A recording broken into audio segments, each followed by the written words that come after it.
What's up, guys? This is Zama, just showing off my new build here.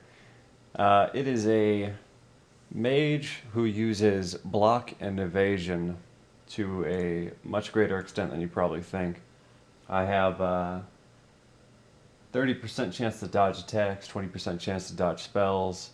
Then I also have 75% chance to block attacks and 47% chance to block spells. And the way I did this was through two unique items, one being the Stone of Laswar, or however the hell you say that.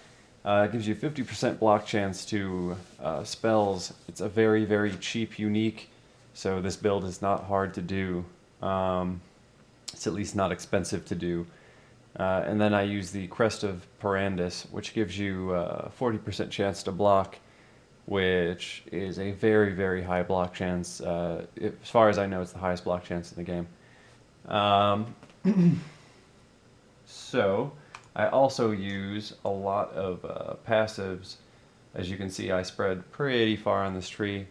A lot of shield passives down here, specifically the one that increases 12% of block chance applied to spells. And then there's two here that give 15 to all elemental resistances while holding a shield. Then you also have a lot of health, some more shield passives, and more shield passives, more health. And then you have acrobatics, and a little bit more of those for increased 30% chance to dodge attacks, and then phase acrobatics for the 20% chance to dodge spells. So overall, I have an extremely high chance to dodge or block spells. I can show you an example here. If I stand in front of this guy, yeah, he's not really hitting me. Mostly, not at all. Okay. Oh wow, he did something. I blocked it, I guess. So, the abilities I use are Ethereal Knives and Bear Trap, because they do a high amount of damage without having to rely on my passive tree for the increased amount of damage.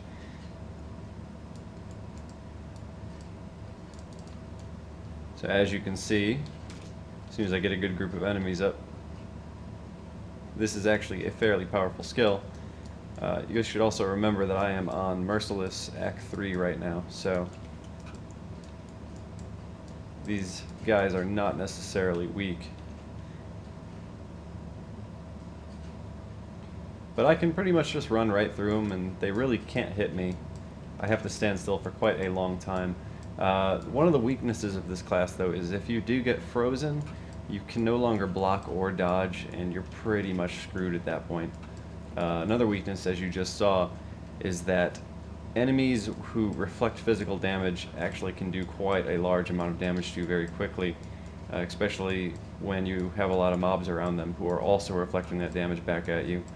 Because although Ethereal Knives does not do a lot of damage to a single target, to large groups, it does a ton of damage.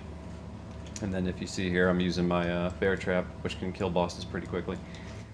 And I can actually face tank quite a few enemies. It's surprising how much you block and dodge, and how that decreases the amount of damage you take. Also, if you see in the bottom left, I'm sitting at 2,800 health, and that is by no means the max I can get this character to. I probably have over 1,000 more life that I can get this character easily. Equipment wise, I'm sitting on a 5-slot armor. It doesn't really matter about the stats, I just picked up something that had some decent armor on it. Spell damage, dagger, because it has good spell damage and good critical hit chance increase, which critical hit does a lot of damage extra for me. And then most of the rest is just health and resistances. I'm using the magnet for the increased physical damage right now. Eventually I might go for something that has more health on it, but 25% increased physical damage is quite a bit, so it's kind of hard to argue with. If there's anything I'm going to do with this character in the future, I'm probably going to pick up a couple more shield passives and replace my Crest of Parandus with a Rith Path shield, which will give me more magical damage. It'll give me like a 50% boost to spell damage, which is quite substantial actually. So that's about it for this character. I am very happy with how she has turned out rather, and looking forward to showing everyone. All right.